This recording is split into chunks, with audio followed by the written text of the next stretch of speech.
अस्सलाम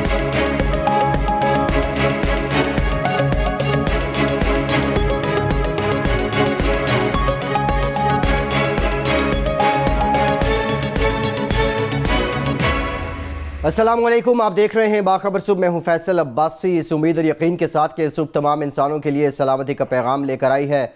आपकी सुबह को, आपके दिन को बाखबर बनाने के लिए हम हाजिर हैं। मेरे साथ स्टूडियोज़ में तशरीफ़ रखते हैं सीनियर सहाफ़ी, सीनियर तजियाकार इकराम होती साहब। होती साहब, बहुत शुक्रिया आपके वक्त का। उनके साथ ही साथ तशरीफ़ फरमा है सीनियर कॉरेस्पॉन्डेंट 92 न्यूज़ तजियाकार सुहेल इकबाल भट्टी साहब। भट्टी साहब, आपका भी शुक्रिया। आपसे भी गुफ्तगू करेंगे। दीगर शहरों से भी हमारे नुमाइंदगान हमें ज्वाइन करेंगे, उनसे भी हम खबरें लेने की कोशिश करेंगे। सबसे पहले होती साहब, आपकी जानिब आएंगे। आज की पहली कहानी, दुनिया का महंगा तरीन पानी। होती साहब, कहाँ पर ये पानी बेचा जाएगा और ये कहानी है क्या?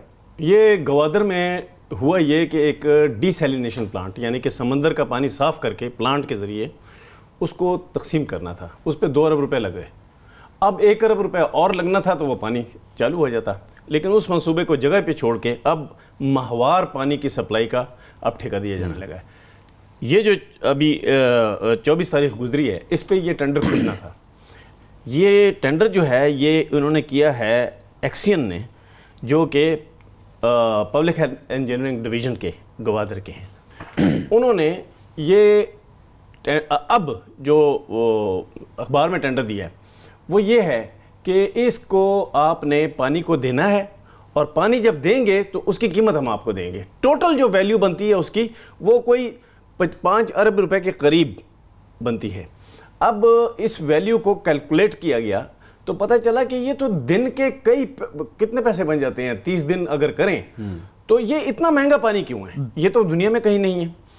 1 महीने में 5 अरब रुपए का पानी, इसकी जो सप्लाई का सिलसिला है वो बाउजर के जरिए होगा और टैंकर आएंगे, वो पानी सप्लाई करेंगे। जिस जगह से ये सप्लाई करेंगे वो हैं जो बारानी डैम है, वहाँ से प्लांट पे लाया जाएगा पानी। वो प्लांट पे जाके ये तकसीम करेंगे। जब ये तकसीम करेंगे तो ये पानी उस तरह का साफ़ पानी नहीं होगा जिसको हम समझ रहे हैं कि शायद ये मिनरल वाटर बनेगा। जिस तरह सुप्रीम कोर्ट में एक बहुत बड़ा केस हो गया है कि मिनरल वाटर को नॉन मिनरल वाटर डिक्लेयर करके उसकी सप्लाई स्टॉप कर दी गई है, इस तरह ये उसी तरह का पानी है, बल्कि उससे ज़्यादा गदला है, क्योंकि इसको मिनरल वाटर के तौर पे प्रोसेस नहीं किया जाएगा और इसको दे दिया जाएगा। ये जो काम हुआ है, ये जो मंसूबा है, ये पाकिस्तान की हिस्ट्री में तो कभी नहीं हुआ। ये किसी पब्लिक सेक्टर डेवलपमेंट प्रोग्राम जो है, तरक्याती सालाना मंसूबा जो है वफाकी, उसमें कभी भी ऐसा कोई प्रोग्राम नहीं आया है। अब ये उस PSDP में है भी नहीं। अब ये पैसे कौन देगा? ये पैसे कहाँ से आ गए?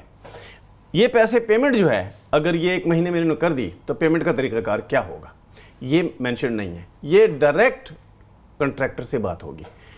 माजी में जो ये डिसैलिनेशन प्लांट है, इस पे अभी तक नैब ने हाथ नहीं डाला कि भाई ये आपने क्या किया है। हाँ, अलबत्ता जो कॉन्ट्रैक्टर्स हैं उस डिसैलिनेशन प्लांट के, उनको अभी तक फुल अदायगी नहीं हुई। जब वो जाते हैं और उनसे बात करते हैं तो इनके दरमियान तो गलत काम तो हो चुका होता है ना, पेमेंट में, क्वालिटी में, हर चीज़ में, तो वो उनको डरा के भेज देते हैं। अब नए कॉन्ट्रैक्टर को ला रहे हैं। इन कॉन्ट्रैक्टर्स को 28 तारीख को टेंडर खुलेगा तो पता चलेगा कि भाई इनके साथ क्या बातें हुई हैं, तो फिर मजीद हम स्टोरी करेंगे।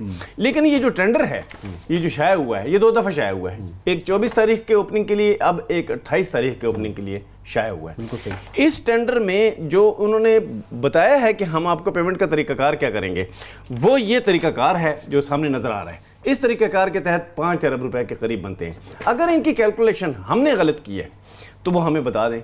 दूसरा ये है कि अगर ये 1 महीने के लिए नहीं है तो हमें बता दें कि कितने अरसे के लिए हैं, क्योंकि इसमें तो कैलकुलेशन 1 महीने की बनती है और 5 अरब रुपए की बनती है। जो पिछला था डिसैलिनेशन प्लांट, वो नाकारा इसीलिए किया गया ताकि ये वाले काम किए जा सकें। ये जो भट्टी साहब वफाकी मंसूबे और वफाक से सूबों को रकम ट्रांसफ़र की गई और सूबाई मंसूबे बन गए, उन पे मॉनिटरिंग नहीं हो रही। जब मॉनिटरिंग नहीं हो रही तो ये मौका भी मिल रहा है कि घोस्ट बना दिया जाए बड़े बड़े मंसूबों को। अब देखें ना, 2 अरब रुपए का मंसूबा घोस्ट हो गया पानी का, ग्वादर का। उसी डिपार्टमेंट ने उसको घोस्ट किया है। वही डिपार्टमेंट को इजाजत मिली है कि वो दोबारा टेंडर कर दे इस किस्म का। यहां पे कोई मॉनिटरिंग नहीं हो रही। दूसरा, ये किसी भी सूबाई खाते में या वफाकी तरक्याती PSDP में, ये रिफ्लेक्टेड ही नहीं है ये मंसूबा। 5 अरब रुपए से बहुत बड़ा अस्पताल बनता है। ठीक, अच्छा होती साहब, इस कॉन्ट्रैक्ट की मुद्दत कितनी होगी, कुछ ये भी मेंशन किया है ना? कॉन्ट्रैक्ट 1 महीना, 1 महीने के लिए, ठेका 1 महीने के लिए, 1 महीने के लिए। तो उसके बाद क्या होगा? उसके बाद पता नहीं क्या होगा, यही तो मसला है कि किसी सवाल का जवाब नहीं है कि उसके बाद क्या होगा। मैंने बलूचिस्तान की गवर्नमेंट वाले से पूछा कि आपने ये तो पूछा होगा कि महीने पे पाकिस्तान की हिस्ट्री में कहाँ सरकारी पैसों से, इतने बड़े पैसों से कॉन्ट्रैक्ट दिया गया कि 1 महीने के लिए पानी दो। वो तो एक जो कॉन्ट्रैक्ट होता है ओवरऑल वर्क्स कॉन्ट्रैक्ट, उसके अंदर पानी का भी होता है और उस पानी की मद लिखी जाती है और पानी जो है 1% या 2% प्राइस होती है उसकी किसी भी प्रोजेक्ट में। मसलन आप M1 बना रहे हैं या M2 बना रहे हैं मोटरवे, वहाँ पे पानी की ज़रूरत पड़ती है मजदूरों के लिए भी, पीने के लिए भी, वहाँ पे पानी की ज़रूरत पड़ती है सड़क पे डालने के लिए भी। तो वो पानी का अलहदा से कॉन्ट्रैक्ट करके वो पूरे कॉन्ट्रैक्ट का हिस्सा होता है। ये तो पूरा फुल कॉन्ट्रैक्ट है अपना। ठीक, ये समझ नहीं आती कि ये क्यों किया गया। बज़ाहिर ये मशकूक लग रहा है सारा सिलसिला, और सबसे बड़ा सवाल कि जो प्लांट लगना था 2 अरब रुपए उस पर लग गए, 1 अरब का काम और बाकी था, उसको क्यों रोक दिया गया? इसमें मुलव्वस कौन लोग हैं? मुतल्लिका इदारों को इसको लेकर कार्रवाई करनी होगी। काजी नदीम इकबाल साहब लाहौर से हमें ज्वाइन किया उन्होंने। काजी साहब, PTI की गवर्नमेंट ने जो अर्ली रिटायरमेंट थी और इसके साथ साथ वो मुलाजमीन, सरकारी मुलाजमीन जो छुट्टी ले के मुल्क से बाहर या किसी और काम के सिलसिले में गायब हो जाते थे, उनके लिए कुछ पॉलिसी पे नज़रसानी की है। क्या कुछ मज़ीद सख्ती की गई है? देखें, PTI की हुकूमत को इस वक्त जो बड़ी मुश्किलात हैं, उनमें सबसे बड़ी मुश्किल तो ये है कि उनके पास पैसा नहीं है। यही वजह है कि जो एनुअल तरक्याती प्रोग्राम है वो अभी तक इनसे फाइनल नहीं हो सका। दूसरे नंबर पे इनके पास सरकारी मुलाजमिन की कमी है। रिसेंटली जब इमरान खान साहब लाहौर तशरीफ़ लाए, उनको जो ब्रीफिंग दी गई मुख्तलिफ हवालों से, उनमें ये भी बताया गया कि इस हवाले से हम इक़दाम कर रहे हैं। जो PTI की हुकूमत है उसने ये फ़ैसला किया है कि सरकारी मुलाजमिन की ट्रांसफ़र पोस्टिंग के हवाले से और बिलखसूस बैरून मुल्क रुखसत के हवाले से वो सियासी असर सूख जो है उसको ख़ातर में नहीं लाएंगे। इसलिए वाने वज़ीर आला से ये अहकाम जारी किए गए हैं बज़रिया चीफ सेक्रेटरी, तमाम एडमिनिस्ट्रेटिव सेक्रेटरीज़ को, कमिश्नर को, डिप्टी कमिश्नर को, कि वो लोग, वो सरकारी मुलाजमीन जो कि कबल वक्त रिटायरमेंट चाहते हैं, उनकी हौसला शिकनी की जाए। इसकी वजह क्या है? इसकी वजह यह है कि लोग कबल वक्त रिटायरमेंट लेते हैं और बाद रूल 17A के तहत उनकी जो औलाद में से कोई एक बच्चा एलिजिबल हो जाता है उसी महकमे में सरकारी नौकरी के लिए, और उसके लिए वो असामियाँ जो कि पंजाब पब्लिक सर्विस कमीशन के थ्रू भर्ती नहीं है, जिन पे होती नॉन गज़टेड असामियों पे उनका बच्चा लोकल सतह पे भर्ती हो जाता है। लिहाजा इस अमल की हौसला शिकनी की जा रही है और बताया गया है कि कोई भी बंदा जो भी कबल वक्त रिटायरमेंट के लिए दरख्वास्त दे उसको खातर उस पर गौर ही ना किया जाए। दूसरे नंबर पे बाजी साहब, सबसे बड़ा मसला ये है गुज़श्ता 10-12 सालों में जो हुआ है वो ये है कि लोग यहाँ से आला तलीम हासिल करते हैं, PhD करते हैं, डॉक्टरेट करते हैं, और यहाँ पे कम तनख्वाह होने की वजह से यहाँ पे वो बाहर के मुल्क चल जाते हैं। ऐसे सरकारी मुलाजमीन जिन्होंने यहाँ पे बैरून मुल्क रुखसत ली 1 साल के लिए, बाद वो सियासी असर सूट की बिना पर और अपनी अप्रोच की बिना पर उन्होंने उसको एक्सटेंशन लेते रहे। 5 साल 10 साल वाले केसेस भी मौजूद हैं।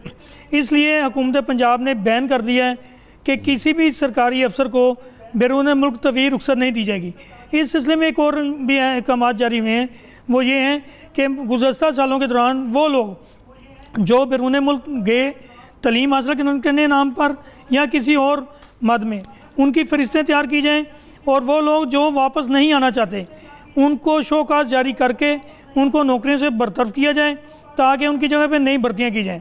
इसी के साथ साथ हुकूमत पंजाब ने तमाम इदारों को कहा है कि वो अपने इदारों में ऐसी असामियाँ जो कि खाली हैं उनकी तफसीलात भी हमें फराहम करें। उनमें जितनी भी असामियाँ गज़टेड होंगी वो पंजाब पब्लिक सर्विस कमीशन के थ्रू होंगी। यहाँ एक और भी मजाक हुआ है भट्टी साहब, वो ये है कि हुकूमत पंजाब ने जब आई, इसकी पहली कैबिनेट ने 31 अगस्त को जब इसका इजलास हुआ उसने एक अहकाम जारी किए है कि पूरे पंजाब में सरकारी मुलाजमों पर पाबंदी आयद कर दी गई है, लेकिन उसका अभी तक नोटिफिकेशन नहीं हो सका। उसकी वजह क्या है? उसकी वजह है सेक्रेटरी रेगुलेशन की एक तकनीकी जो खामी थी उसकी निशानदेही करना। जो डॉक्टर सालिद ताहिर हैं उन्होंने निशानदेही की है कि आपके अहकाम पर अमद होगा, लेकिन उस वक्त जब ये खामी दूर करेंगे। खामी क्या है? खामी ये है कि इन्होंने कहा है कि ग्रेड 17 से ऊपर तक की जितनी असामियाँ हैं उनकी पंजाब पब्लिक सर्विस कमीशन से भर्ती की जाए। लेकिन हकीकत तो ये है कि जब गुज़श्ता दौर में बाज़ असामी अपग्रेड की गई, जूनियर क्लर्क 11 का हो गया, सीनियर क्लर्क की भी अपग्रेडेशन हो गई, असिस्टेंट की भी हो गई। अब जूनियर क्लर्क की जो भर्ती है चूँकि वो ग्रेड 11 की है, वो भी पंजाब पब्लिक सर्विस कमीशन से होती है। एक तरफ उसकी दुरुस्तगी के अहकाम जारी हुए हैं और दूसरी तरफ सेक्रेटरीज़ को और तमाम अहकाम जारी करते हुए कहा गया है कि किसी तरीके पर भी, किसी तौर पर भी आपने लॉन्ग लीव नहीं देनी और ना ही आपने कबल उस वक्त रिटायरमेंट देनी है।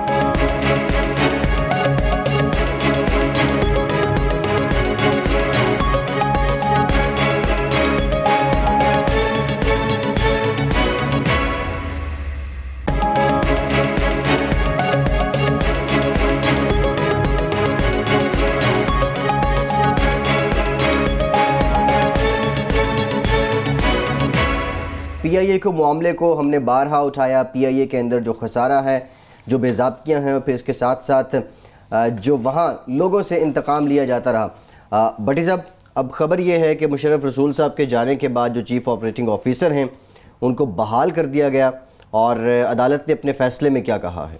फैसल, ये मामला हमने अपने प्रोग्राम में हमने टेकअप किया था कि बरतरफ होने वाले चीफ एग्जीक्यूटिव ऑफिसर मुशर्रफ रसूल, जिनकी खिलाफ कानून तकर्री अमल में लाई गई थी, सुप्रीम कोर्ट ऑफ पाकिस्तान ने इस मामले का नोटिस भी लिया था। सुप्रीम कोर्ट के अंदर बाज़ाब्ता समाअत हुई, नैब को मामला रेफर किया गया और ultimately supreme court of Pakistan की हिदायत पर ही मुशर्रफ रसूल साहब को बरतरफ कर दिया गया। मुशर्रफ रसूल साहब ने chief operating officer Zia Qureshi को, जिनका गुज़श्ता साल जुलाई 2017 में तकर्रुर हुआ था, 2 साल का उनको कॉन्ट्रैक्ट था जो कि परफॉर्मेंस की बुनियाद के ऊपर मज़ीद 4 साल तक एक्सटेंड हो सकता था, उन्होंने उन्हें खिलाफ कानून, खिलाफ ज़ाब्ता बरतरफ करने की हिदायत की और जिसके नतीजे में चीफ ह्यूमन रिसोर्स ऑफिसर आसमा बाजवा ने chief executive officer PIA Musharraf रसूल की हिदायत के ऊपर ज़िया कुरैशी को बरतरफ कर दिया उनके ओहदे से। उनके ओहदे से बरतरफी इस बुनियाद के ऊपर उसकी बेस ये बनाई गई कि उनकी कारकर्दगी से मुतमिन नहीं है, जबकि कारकर्दगी का जांचने का पैमाना ये था कि जो अब तक वो काम कर चुके थे, जो खिदमात सर अंजाम दे चुके थे, वो बोर्ड ऑफ डायरेक्टर्स उसके ऊपर उन्हें अप्रिशिएट कर रहा था। वफाकी kabina के इजलास के अंदर उनकी खिदमात को सराहा गया। उन्होंने PIA को माली बहरान से निकालने के लिए स्ट्रेटजिक बिजनेस प्लान तैयार किया, लेकिन उसके बावजूद पॉलिटिकल बेसिस के ऊपर और मुशर्रफ रसूल साहब जो कुछ करना चाहते थे, और स्पेशली जो ज़िया कुरैशी वो चीफ ऑपरेटिंग ऑफिसर थे PIA के हैं जिनके पास आलमी सतह के ऊपर ऑस्ट्रेलिया की एयरलाइन के अंदर काम करने का तजर्बा था, और ऐसी एयरलाइंस जो माली बहरान से दो चार हो उनको कैसे निकाल सकते हैं, इसका वो खासा एक्सपीरियंस रखते थे। उन्होंने PIA के लिए बिजनेस प्लान तैयार किया, साबिक चीफ एग्जीक्यूटिव ऑफिसर को ये प्लान दिया, लेकिन उन्होंने इस प्लान के ऊपर अमल दरामद की बजाय उन्होंने ज़िया कुरैशी को ही बरतरफ करने का प्लान किया और उनको बरतरफ करा दिया। अल्टीमेटली उन्होंने सिविल कोर्ट लाहौर से रजू किया, वहां पर दरखास्त दायर की। अब सिविल हाई कोर्ट ने गुज़श्ता रोज़ ये फैसला दिया है कि उन्हें फौरी तौर के ऊपर ज़िया कुरैशी को उनके ओहदे पर बहाल किया जाए, और उसके साथ चीफ ह्यूमन रिसोर्स ऑफिसर आसमा बाजवा को यह हिदायत की गई है कि मजीद इस केस की समाअत जो कि 8 अक्टूबर को होनी है, उस वक्त तक chief operating officer Zia Qureshi के खिलाफ आप कोई कार्रवाई नहीं करेंगे। ज़िया कुरैशी ने अपनी पटिशन के अंदर यह मामला टेकअप किया था कि उन्होंने PIA के लिए किस तरह से उन्होंने ग्राहक इधर खिदमात सर अंजाम दी हैं, मजीद वो क्या कुछ काम करना चाहते थे, लेकिन जाती एक अनाद की बुनियाद के ऊपर मुशर्रफ रसूल साहब ने और चीफ ह्यूमन रिसोर्स ऑफिसर आसमा बाजवा ने ये इनिशिएटिव लिया। अगर उनको उनके ओहदे से हटाना था, जो उनका 2 साल का कॉन्ट्रैक्ट था, मुकर्रर वक्त से कबल अगर आपने कॉन्ट्रैक्ट खत्म करना था, तो उसके लिए लाजिम था कि बोर्ड ऑफ डायरेक्टर्स के पास ये मामला जाता, बोर्ड ऑफ डायरेक्टर सारे मामले को देखता और वहां पर देखा जाता कि किस बुनियाद के ऊपर उनको टर्मिनेट किया जा रहा है, जिसकी बुनियाद उनको नहीं मिलती थी। अब सिविल कोर्ट ने उन्हें बहाल कर दिया है। हम उम्मीद करते हैं कि chief operating officer Zia Qureshi ने जो स्ट्रेटेजिक बिजनेस प्लान बनाया था, वफाकी kabina ने उसको अप्रूवल दी थी, और PIA के अंदर जहां पर दीगर खामियां मौजूद हैं, स्पेशली PIA का यौमिया बुनियादों के ऊपर जो करोड़ों रुपए का खसारा है, उसको रोकने के लिए वो अपना कोई किरदार अदा करेंगे। और उसके साथ साथ इस मामले की मजीद समाअत अभी होना बाकी है 8 अक्टूबर को, लेकिन फिल वक्त जो हुक्म इम्तनाज जारी किया गया है और chief operating officer Zia Qureshi को उनके ओहदे पर बहाल कर दिया गया। अच्छा भट्टी साहब, अब वैसे एक मौका तो है ज़िया साहब के पास, बोर्ड ऑफ डायरेक्टर्स भी उन पर एतमाद कर रहे हैं और अभी ये काम अपना इसको भी निभा सकते हैं, तो अब उम्मीद अच्छी रखनी चाहिए कि PIA कुछ और बेहतर हो सके। एक और अहम मामला कैपिटल डेवलपमेंट अथॉरिटी, सालों से यहाँ पे, अब तो खैर रियल इस्टेट का बिजनेस बहुत ज़्यादा हो चुका है, लेकिन CDA की जानिब से इसकी अपनी स्कीम्स और अपनी प्लानिंग कई दिहाइयों से चल रही है। बहुत से सेक्टर्स ऐसे हैं जो नक्शे पे तो हैं लेकिन प्रैक्टिकली वो डेवलप नहीं हो पा रहे, इसकी वजह क्या है? फैसल, इसकी वजह यह है कि 30 साल से ज़्यादा अरसा गुजर चुका है कि सीडीए ने बहुत से ऐसे सेक्टर्स अनाउंस किए जिनको उन्होंने फिर डेवलप करना था। उन 30 साल कबल अनाउंस किए गए सेक्टर्स के जो वाजबात हैं वो अवाम उन्नास से वसूल किए जा चुके हैं, लेकिन अभी तक सीडीए वहाँ पर उन सेक्टर्स को डेवलप नहीं कर सका। अब जब हम ये बात करते हैं कि इस्लामाबाद के शहरियों को जहाँ पर रिहायशी सहूलियात का मसाइल का सामना है, और उसके साथ साथ जो स्पेशली ऐसे सरकारी मुलाजमीन या बाकी इस्लामाबाद के अंदर काम करने वाले अफराद जो कि भारी किरायों के बायस जहाँ पर उनका यहाँ पर रिहाइश नहीं रख सकते, जो लोग अपने पैसे भी जमा करवा चुके हैं लेकिन उसके बावजूद सीडीए की गलत प्लानिंग की वजह से या उनकी नाकस कारकर्दगी के हवाले से, और सबसे बढ़कर मेंबर स्टेट का इसके हवाले से रोल होता है कि उसने जो नया सेक्टर डेवलप होना है या सीडीए जिन सेक्टर्स को पहले प्लान करके अनाउंस कर चुके हैं, लोगों से वाजबात वसूल किए जा चुके हैं, उनको उस सेक्टर्स को डेवलप करने के अंदर अपना रोल प्ले करे। लेकिन हमें देखते हैं कि मेंबर स्टेट सीडीए खुशहाल खान साहब, उनकी इस जानिब कोई तवज्जो नहीं है। उनकी नाकस कारकर्दगी खमियाजा पूरे इस्लामाबाद के शहरी भुगत रहे हैं, बल्कि मुल्क भर के अंदर बैठे हुए दीगर शहरी जिन्होंने सीडीए के मुख्तलिफ नए सेक्टर्स में प्लॉट्स खरीदने के लिए पैसे जमा करवाए, उनको प्लॉट्स नहीं मिले। और उसके बाद बेशतर ऐसे उन सेक्टर्स के अंदर जहां पर ये सेक्टर डेवलप होने थे, वहां पर जो लोकल लोग, जो मकामी लोग थे जिनको कंपनसेशन होनी थी या सीडीए ने एज पर एग्रीमेंट उन्हें दीगर सेक्टर्स के अंदर प्लॉट देने थे, उनको भी प्लॉट नहीं दिए। वो लोग भी रुल गए, ख्वार हो रहे हैं, जिनको वहां से उठाया गया लेकिन उनको दोबारा किसी और डेवलप सेक्टर के अंदर प्लॉट नहीं दिए गए। बड़े बड़े फ्रॉड सामने आए, डेपुटेशन पर लोग आए, वो वहां पर बैठ के ऐसे लोगों की फाइलों का मिसयूज जरूर करते रहे, और ना ही वो लोग जो अपने वाजबात जमा करवा चुके हैं उन्हें अपने प्लॉट्स मिले। मेंबर स्टेट खुशहाल खान साहब, उनकी इस वक्त कारकर्दगी क्या है? चूंकि सबसे प्राइम रिस्पॉन्सिबिलिटी उन्हीं के है, उन्होंने इस सारे मामले की राह हमवार करनी है कि जहां के नए सेक्टर डेवलप हो, जिनको प्लॉट्स मिल सके। खुशहाल खान साहब की इस जानिब बिल्कुल कोई तवज्जो नहीं है। उनकी तवज्जो किस जानिब है? उनकी तवज्जो इस जानिब है कि इस्लामाबाद के अंदर किसी ऐसे कोने खुदरे के अंदर देखते हैं जहां पर कोई गरीब लोग बैठे हुए हैं, किसी ने कोई छोटी सी दीवार तमीर करके ऊपर कोई टीन डब्बा रख के अपनी कोई छत बनाई हुई है, वो उसको सर्कल करेंगे, एक हाइप क्रिएट करेंगे, वजीर मुमलिकत बराए दाखिला को जाके उन्हें वो पुश करेंगे कि जनाब यहां पर ऑपरेशन होना चाहिए। गरीब लोगों के पास जो टीन रख के अपनी छत बना के बैठे हुए हैं उनसे वो छीन लें। छत फराहम करना रियासत की जिम्मेदारी है। सीडीए ने 30 सालों से मेंबर स्टेट की जो बुनियादी जिम्मेदारी है नए सेक्टर्स डेवलप करना, जिन लोगों से आप वसूलियां कर चुके हैं, पैसे वसूल कर चुके हैं, उन्हें प्लॉट फराहम करें। जो लोग रिलोकेट हुए हैं उन्हें प्लॉट फराहम करें। उस मामले के अंदर मेंबर स्टेट की कारकर्दगी सिफर। उसके अलावा जो इस्लामाबाद के अंदर बड़े बड़े प्लाजे बने हुए हैं जिन्होंने सैकड़ों कनाल अराजी के ऊपर जो कब्जा किया हुआ है, मेंबर स्टेट खुशहाल खान साहब की तवज्जो उस जाने बिल्कुल नहीं जाएगी। उनका क्या काम है? वो जहां कहीं देखेंगे कोई गरीब लोग आबाद हैं, उनसे जाके उनके लिए मुश्किलात पैदा करें, उनके लिए मसाइल पैदा करें।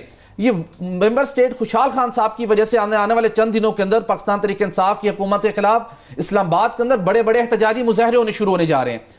पहला महीना है पाकिस्तान तहरीक इंसाफ की हुकूमत, तहरीक इंसाफ को पता नहीं कि क्या कर रहे हैं। देखिए, उन्हें भी इस बात को सोचना चाहिए। शायद यार अफरीदी वजीर मुमलिकत बराए दाखिला, उन्हें भी इस बात को देखना चाहिए कि क्या हमने कमिटमेंट के मुताबिक 50 लाख घरों की अनाउंसमेंट हमने की थी, अभी तक ये मंसूबा हमने शुरू नहीं किया।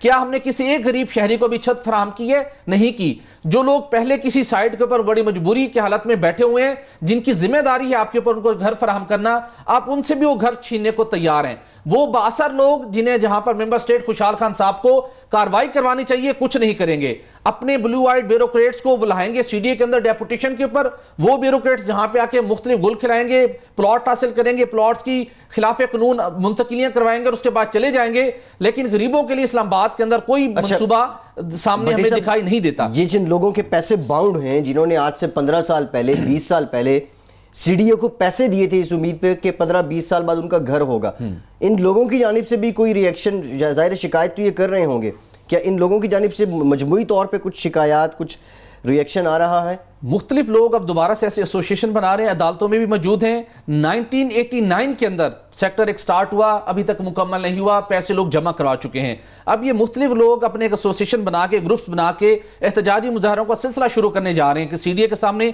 मुजाहरा किया जाए, मेंबर स्टेट खुशहाल खान के खिलाफ मुजाहरा किया जाए, और उसके बाद वो गरीब लोग जिनसे छत छीनी जा रही है वो लोग भी इकट्ठे हो रहे हैं। तो ये 40 रोज के दौरान अगर देखेंगे पाकिस्तान तहरीक इंसाफ की हुकूमत के खिलाफ एहतजाजी मुजाहरों का सिलसिला शुरू होने जा रहा है, तो मेरे ख्याल में वजीर मुमलिकत बराए दाखिला शहरयार अफरीदी साहब को इस बात को सोचना चाहिए कि क्या उन्होंने अपने वादों के मुताबिक अभी तक अवाम के लिए कोई फलाही मंसूबा शुरू किया है, कोई रिलीफ दिया है। अगर आपने रिलीफ नहीं दिया तो खुशहाल खान साहब की हिदायत के ऊपर आवाम को तकलीफ भी नहीं देनी चाहिए। एक ब्रेक का कहा जा रहा है, ब्रेक के बाद जब लौट कर आएंगे दीगर मामलात पे बात करेंगे, हमारे साथ रहिए।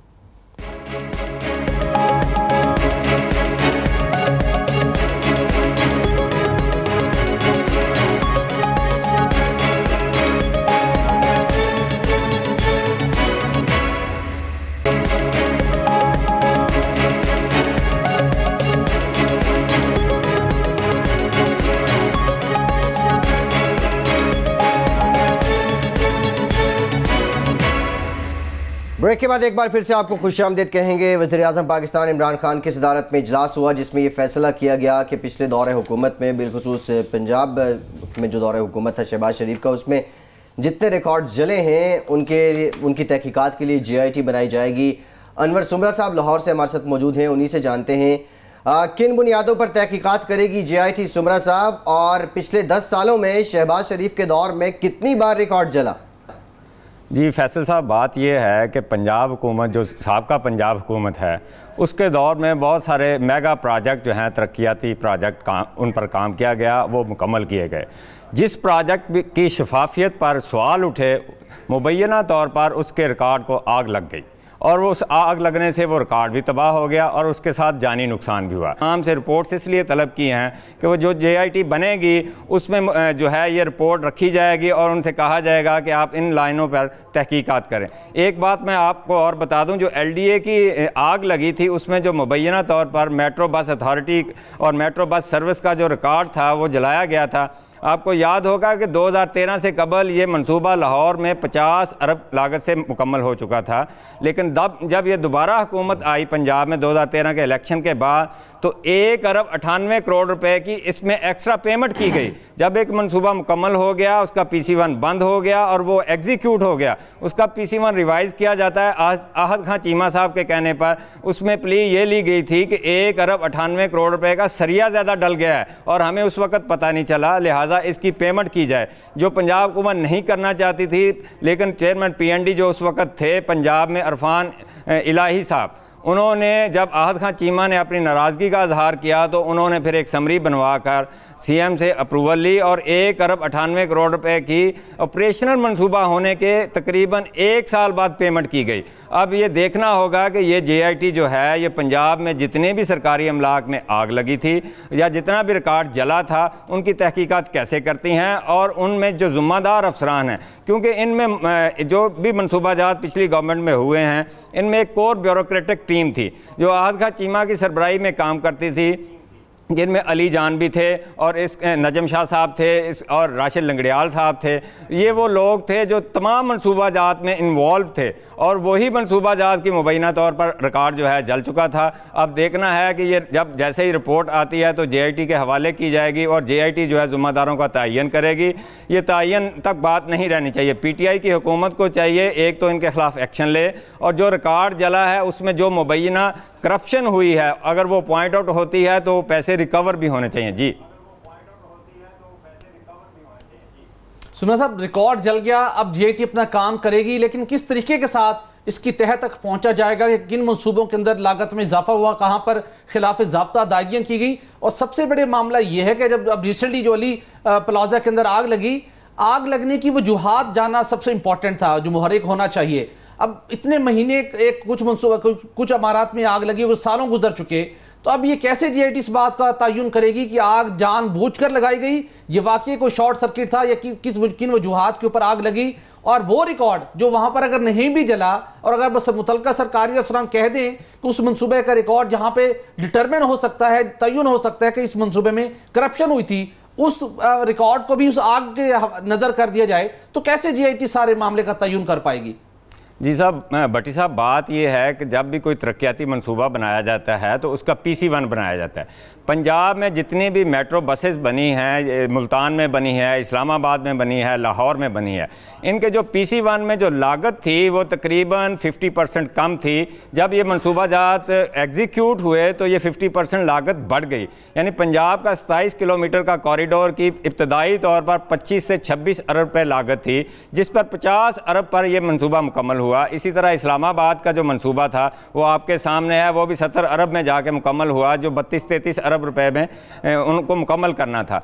अब सूरत हाल ये है कि जो रिकॉर्ड जला दिया गया है, अगर उनके पहले PC1 जो रिकवर हो जाते हैं, जो मुख्तलिफ कंप्यूटर्स में मुख्तलिफ दफातर में पड़े होंगे, डेफिनेटली रिकॉर्ड जो होता है, जो सोल रिकॉर्ड होता है वो तो एक जगह होता है, उसकी कॉपीज़ और कुछ ऑफिसर्स जो हैं, समझदार ऑफिसर जो होते हैं, वो अपने पास कॉपी रखवा लेते हैं। अब JIT जो है इन तमाम ऑफिसर को जो इन मनसूबाजात में इन्वॉल्व रहे समन करे और उनसे कहे कि आप पे ये जिम्मेदारी आयद होती है, या तो रिकॉर्ड जो है मुहैया कर दिया जाए और जो रिकॉर्ड जला है उसकी फोरेंसिक ऑडिट करवाई जाए और पता चलाया जाए कि ये शॉर्ट सर्किट से हुआ है या जानबूझकर आग लगाई गई है। क्योंकि नॉर्मली ये जहाँ भी रिकॉर्ड जला है, ये बहुत अच्छी बिल्डिंग थी लाहौर की, मतलब LDA प्लाजा बहुत अच्छी बिल्डिंग थी, अली टावर बहुत अच्छी बिल्डिंग थी। यहाँ पर आप शॉर्ट सर्किट, और वो भी शॉर्ट सर्किट आप नॉर्मल मौसम में, ये गर्मियों में तो हो सकता है लेकिन नॉर्मल मौसम में शॉर्ट सर्किट जो है वो मुमकिन नहीं है। और इसकी तय पर पहुँचने के लिए JIT को जितने भी उस वक्त के ऑफिसर थे इन मनसूबाजात के साथ अटैच थे,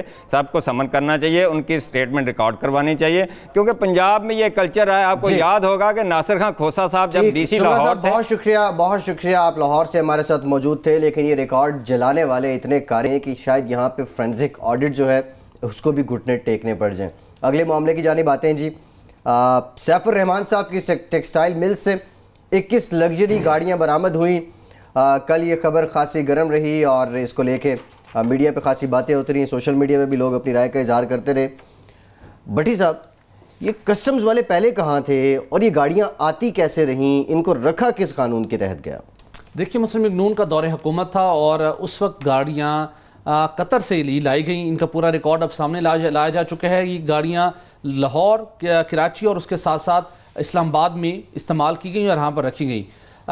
कस्टम्स एक्ट 1969 के चैप्टर 99 के मुताबिक उसके अंदर यहाँ पर ज़ियाउल हक के दौर के अंदर ये प्रोविजन दी गई थी स्पेशली कतरीज को और बाकी अरब ममालिक के कुछ हुक्मरानों को कि जब वो शिकार के लिए पाकिस्तान आए तो अपनी गाड़ियाँ, कुछ मखसूस गाड़ियाँ शिकार के लिए ला सकते हैं लेकिन कस्टम को आप इंटीमेट करते हैं, उसके ऊपर कोई कस्टम ड्यूटी नहीं होती। उसके लिए एक बुनियादी शर्त ये ज़रूर है, अगर आप ऐसी गाड़ियाँ पाकिस्तान लाएंगे, शिकार के लिए आप आएँ, 10 दिन शिकार करें, 20 दिन शिकार करें, उसके बाद जब आप वापस जाएंगे तो 6 माह के दौरान उन गाड़ियों को वापस ले जाना लाजिम है। अगर आप 6 माह के अरसे के अंदर वो गाड़ियाँ पाकिस्तान से वापस नहीं जाएंगी तो ऑटोमेटिकली उनका जो स्टेटस है वो इलीगल डिक्लेयर हो जाएगा, उनका स्टेटस स्मगल्ड गाड़ी का डिक्लेयर हो जाएगा और उसके बाद कस्टम्स इंटेलिजेंस या कस्टम्स कलेक्टरेट उसके खिलाफ कार्रवाई करते हुए उसको बहक सरकार जब्त कर सकते हैं। उसका सीजर डालने के बाद, गाड़ियां अपनी तहवील में लेने के बाद फौजदारी कार्रवाई का आगाज कर सकते हैं। यहां पर भी मामला यही आया। मुस्लिम लीग नून के दौर हुकूमत के अंदर ये गाड़ियां लाई गई, 21 गाड़ियां रिकवरी की गई, 30 करोड़ रुपए से ज्यादा इनकी मालियत है। कहा यह जा रहा है कि यहां पर तकरीबन 50 के लगभग गाड़ियां मौजूद थी। कस्टम इंटेलिजेंस का उनका जो इन्फॉर्मर था उसने पहले गाड़ियों की तादाद ज्यादा बताई, 9 और 10 मुहर्रम को कुछ गाड़ियां यहां से मुंतकिल कर दी गई। सैफुर रहमान साहब भी आजकल इस बात को ऑन उन्होंने कर रहे हैं कि गाड़ियां उनके पास, उनकी टेक्सटाइल एक रवात के अंदर एक मिल थी, वहां पे उसके वेयर हाउस में ये मौजूद थी और ये शिकार के लिए लाई गई थी। लेकिन कस्टम्स एक्ट की वायलेशन एस्टेब्लिश हुई है। ये गाड़ियां 2013 के बाद मुसलसल 13, 14, 15 के दौरान पाकिस्तान लाई गई। कुछ गाड़ियों का रिकॉर्ड कस्टम्स के डिपार्टमेंट से अपने सिस्टम से उन्होंने वेरीफाई किया है कि वो शिकार के पर्पज के लिए लाई गई थी। लेकिन फिर हम वही बात करते हैं कि कस्टम एक्ट के चैप्टर 99 के मुताबिक ये गाड़ियां 6 मंथ के अंदर वापस जानी थी। अब ये करते क्या हैं, जब ये गाड़ियां यहां पर रोकी जाती हैं तो मुबैना तौर के ऊपर इस बात का ये कुछ सबूत भी है और शुबा भी है कि ये गाड़ियां फिर दीगर मुख्तलिफ लोग, सियासी शख्सियात और बासर लोग इनको मुख्तलिफ औकात के अंदर इस्तेमाल करते हैं, जो कि खिलाफ वर्जी है कस्टम एक्ट की, जिसके नतीजे में गुज़श्ता रोज़ कस्टम इंटेलिजेंस ने, रावलपिंडी ने वहाँ इस वेयर हाउस से तमाम गाड़ियों को स्टेट वेयर हाउस में मुंतकिल कर दिया है। इनका सीजर शो कर दिया गया कि गाड़ियाँ जब्त कर ली गई हैं। अब आगे इसकी फर्दर कार्रवाई क्या है? फर्दर कार्रवाई जब होनी थी तो कतरी सफारत खाने की जानिब से फैसल एक और कतरी खत आया, एक और चिट्ठी आई और ये चिट्ठी भी हमद बिन जासिम की तरफ से आई, जहां से पहला एक कतरी खत आया था, फिर एक दूसरा खत आया और उसके बाद अब कतरी खत ही जारी किया। उन्होंने बताया उनके बिहाव के ऊपर कतरी सफारत खाने ने यह खत लिखा है कि ये तमाम गाड़ियां हमारी हैं, हम शिकार के लिए लेके आए थे। लेकिन साथ ही कतरी खत जो पनामा के मामले के ऊपर सुप्रीम कोर्ट में पेश किया गया था, ये JIT को लिखा गया था, उसके अंदर भी उन्होंने कहा था कि हमको लीगल प्रोसीडिंग का हिस्सा बनने को तैयार नहीं है, लीगली हमारे ऊपर कोई जिम्मेदारी नहीं है, हमारे इस खत की कोई लीगल हैसियत नहीं है, ये सिर्फ हम आपको एक मुतला करने के लिए खत लिखा गया है।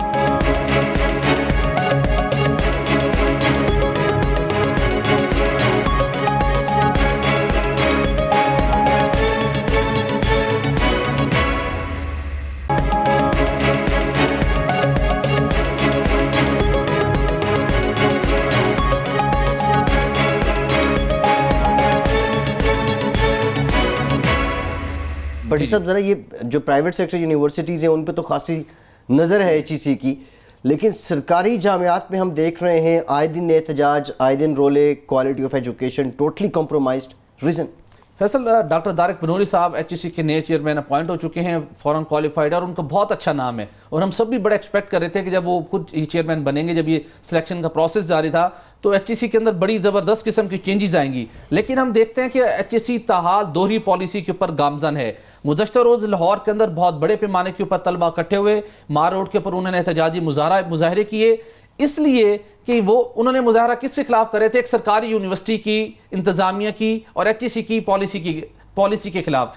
HEC की बहुत सख्त पॉलिसी है, बहुत अच्छी पॉलिसी भी है, लेकिन प्राइवेट कॉलेजेस या यूनिवर्सिटीज़ के, जहाँ तक हम यूनिवर्सिटीज़ की हम बात करते हैं, वहाँ पर बहुत सख्ती से उनको अमल दरामद करवाया जाता है। किसी जगह के ऊपर भी आप वायलेशन करते हैं, आपके खिलाफ सख्त कार्रवाई होती है। लेकिन दूसरी जानिब HEC सरकारी जामियात के हवाले से अपनी पॉलिसी इंप्लीमेंट करवाने में कामयाब दिखाई नहीं देता, हाथ हौला रखा हुआ है, जिसके नतीजे में सैकड़ों तलबों का हर साल मुस्तकबिल तारीख होता जा रहा है। लाहौर में मुजाहरे हो रहे हैं इस सरगोदा यूनिवर्सिटी के खिलाफ। वजह क्या है कि सरगोदा यूनिवर्सिटी के खिलाफ एक कानून छोटी छोटी जगह हासिल करके मुख्तलिफ शहरों के अंदर अपना कैंपस कायम किया है। फैसलाबाद के अंदर भी आज उनके कैंपस कायम है, HEC खामोश है।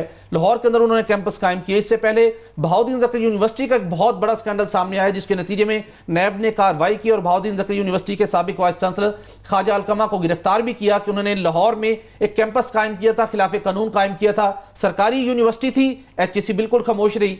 HEC के अगर रेगुलेशन मौजूद हैं, अगर आप प्राइवेट यूनिवर्सिटीज़ के ऊपर उसको आप इंप्लीमेंट करते हैं, तो सरकारी जामियात के ऊपर भी उसी लेटर एंड स्पिरिट के अंदर उसको इंप्लीमेंट होना चाहिए। बहुत से तलबा वो एक उनका कॉन्फिडेंस शो करते हैं कि ये सरकारी जामियात है, उनके कहीं सब कैंपस बनते हैं, उसके अंदर वो एडमिशन हासिल कर लेते हैं। उन सब कैंपस के हवाले से भी जो HEC के रेगुलेशंस हैं, कितना एरिया उनके पास होना चाहिए, जिसके क्राइटेरिया है, सरकारी जामियात भी उसको पूरा नहीं कर पा रही होती, लेकिन HEC खामोश रहता है। तलबा वहाँ एडमिशन हासिल करते हैं, 2 से 5 साल तक वो तालीम हासिल करते हैं। उनको जब डिग्री कुछ जारी हो जाती है, तो वो कुछ अरसे के बाद वो डिग्रियां, उनका कोई कानूनी हैसियत नहीं होती। जिनको डिग्रियां जारी नहीं होती, कैंपस अचानक बंद हो जाते हैं और वो तलबा सड़कों पर सरापा एहतजाज दिखाई देते हैं। हम तारिक बनूरी साहब से ये इस्तदा करते हैं कि वो काइंडली सरकारी जामियात के हवाले से भी अपनी पॉलिसी को ठीक करें। अगर प्राइवेट यूनिवर्सिटीज़ को आप स्ट्रिक्टली मॉनिटर करते हैं, रेगुलेट करते हैं, तो आप सरकारी यूनिवर्सिटीज़ के हवाले से भी अपनी रेगुलेशंस को, अपनी मॉनिटरिंग को टाइट करें, ताकि तलबा यूं सरापा एहतजाज ना हो शहराओं के ऊपर और तलबा का मुस्तकबिल यूं मखदूश ना हो। आए दिन किसी न किसी सरकारी जामिया के तलबा भट्टी साहब एहतजाज कर रहे होते हैं, और HEC जो है, खा वो प्रोविंशियल है या फेडरेशन में, इनको अपना किरदार तो अदा करना होगा इन मसाइल के हल के लिए। होती साहब, आपकी जानिब आते हैं, मुतबादिल एनर्जी की हम बात करते हैं, सोलर और फिर विंड, ये मंसूबे नेशनल ग्रिड में शामिल होने थे। खबर आपकी ये बता रही है कि अब मज़ीद ताख़ीर का शिकार है। ताख़ीर की वजह क्या है? कब तक ये नेशनल ग्रिड का हिस्सा हो सकते हैं? लेकिन जी, बिजली के हवाले से 4 सवालात इस वक्त पाकिस्तान में गर्दिश कर रहे हैं। हर चैनल, हर अखबार उस पर बात कर रहा है। कौमी असम्बली और सेनेट में भी इस पर बातें हो रही। 4 मसले हैं। पहला मसला ये है कि बिजली महंगी है। दूसरा मसला ये है कि ये बिजली जो है, जिस चीज़ से पैदा की जा रही है, यानी फर्नेस ऑयल से, कोल से और RLNG से, ये जो बिजली है ये माहौल को ख़राब कर रही है। तीसरी बात ये है कि बिजली चोरी हो रही है। और चौथी बात ये है कि ग्रिड स्टेशन जो सप्लाई सिस्टम है हमारा, वो कमज़ोर है, वहाँ बिजली ज़ाया हो रही है। अब जो ये चौथी बात है कि हमारे ग्रिड स्टेशन जो हैं वो आउटडेटेड हैं, इनको नया करना है, तो उसके लिए तो $5 अरब का मंसूबा पता नहीं कब बनेगा। ये मंसूबा कि विंड, हवा और उसके साथ ही इससे सूरज की रोशनी से बिजली पैदा की जाए, सोलर और विंड रोशनी, इसमें यह नज़र आ रहा था पाकिस्तान में पिछले कोई 2, 4, 6 महीनों में रिपोर्ट्स आ रही थी कि इस पे बड़ा काम हो रहा है। कल ये भांडा फूट गया। एक रिपोर्ट सोलर और विंड एनर्जी वालों ने प्लानिंग जो कमेटी है सेनेट की, उसमें बयान कर दी। वो रिपोर्ट ये है कि जो बिजली पैदा हम करेंगे, जब भी मंसूबा लगाएंगे, तो उसमें 6 महीने तो अभी लगने हैं ये देखने के लिए कि हमारे सिस्टम जो है ख़राब सिस्टम, जो ग्रिड स्टेशन और ट्रांसफार्मर्स और ये बिजली उसमें जाएगी कैसे, ये कनेक्टिविटी नहीं बन रही, इसलिए वो मंसूबे ताखीर का शिकार हैं। दूसरा, उस सिस्टम को ठीक करने के लिए जो इंजीनियर्स चाहिए वो हमारे पास नहीं है। अब चूंकि इस पे जो पैसे लगने हैं, जो भी बजट लगना है, वो बजट तो तब स्ट्रीमलाइन होगा ना, वो तो उस पर कि अब इतना जारी करना है, अब इतना जारी करना है, जो कौमी तरक्याती मंसूबे हैं उनके ज़रिए, तो वो तो तब जारी किए जाएंगे जब ये पहले ये सिस्टम ठीक हो। ये सिस्टम ठीक करने के लिए उनके पास माहिरीन भी नहीं है। तो वो मुतबादिल एनर्जी बोर्ड क्या कर रहे हैं? मुतबादिल एनर्जी बोर्ड ये कर रहा है कि वो सिर्फ इस तरह की रिपोर्टें दे रहा है कि हमारे पास ये मसाइल हैं। उसके अलावा उनसे पूछा गया कि अब आप इस सिलसिले में क्या कर रहे हैं, तो कहते हैं कि हम आपको अगले सेशन में इसके बारे में रिपोर्ट पेश करेंगे कि अब हम क्या करेंगे। लेकिन एक बात हतमी उन्होंने कह दी, वो ये कि जब तक हमारा ग्रिड स्टेशन सिस्टम और सप्लाई सिस्टम और ट्रांसफार्मर्स ठीक नहीं होंगे, ये बिजली उसमें दाखिल नहीं हो जाएगी। पाकिस्तान की बदकिस्मती देखिए कि पहले इन्होंने कैपेसिटी चार्ज पे बिजली ली, जो गर्दिशी कर्जा बढ़ाने का सबब बनी, और अब हमारे पास इतने पैसे नहीं हैं कि हम बैंकों को वापस करें गर्दिशी कर्जे के, जो हमने कर्जे लेकर पूरे किए, और साथ ही हमारे पास जो बिजली के सिस्टम है उसको ठीक करने के पैसे नहीं हैं। दूसरा, जो कुदरत ने हमें हवा और सूरज दे रखा है, और 10 घंटे दुनिया में वाहिद एक जगह है जहां 10 घंटे मुसलसल बिजली सूरज से पैदा हो सकती है, वो है पाकिस्तान के पास। वहां पे बिजली पैदा करनी थी, ये कोस्टल एरिया है, वहां पे बिजली पैदा करनी थी और उसको सिस्टम में दाखिल करना था। उसके लिए वो कह रहे हैं कि हमारे पास ना टेक्नोलॉजी है, ना हमारे पास इंजीनियर्स हैं, ना हमारे जो ग्रिड स्टेशन और इसको ठीक करने के लिए बजट है। अब ये सिलसिला जो है ये इल्तिवा का शिकार हो चुका है। तो वो कहते हैं कि भाई आप उसको लाएं। सवाल किया गया कि आप प्राइवेट लोगों को लाएं, तो वो कहते हैं कि जी प्राइवेट, ये पाकिस्तान का एक सबसे बड़ा स्कैंडल अब ये बन चुका है। वो कहते हैं जी प्राइवेट लोग कहते हैं कि हमें भी कैपेसिटी पे दें, कि हम जितनी बिजली पैदा करें चाहे वह आप खरीदें या ना खरीदें, लेकिन हमें पैसे मिलने चाहिए। लेकिन हमें पैसे, कहते हैं हम सप्लाई पे देना चाहते हैं, और सिर्फ 4.2 पैसे पर यूनिट बिजली है ये सस्ती, तो वो पाकिस्तान उससे महरूम इसलिए रह गया। तवानाई तरक्याती बोर्ड की मुजरमाना गफलत है। 3 साल के दौरान जो मुख्तलिफ 700-800 मेगावाट के मंसूबे लगे वो दुनिया के महंगे तरीन टैरिफ पर लगे, वो भी बोझ है। उसके बाद उनके जो सीईओ हैं, खिलाफ कानून तैनात हैं, वो इस कोशिश में है कि उनकी मजीद एक्सटेंशन मिल जाए किसी न किसी तरीके से। ठीक भट्टी साहब, प्रोग्राम का वक्त खत्म हो गया। बहुत शुक्रिया सोहेल इकबाल भट्टी साहब, भट्टी साहब आपका। फैसल अब्बासी को आज के प्रोग्राम से इजाजत दीजिए।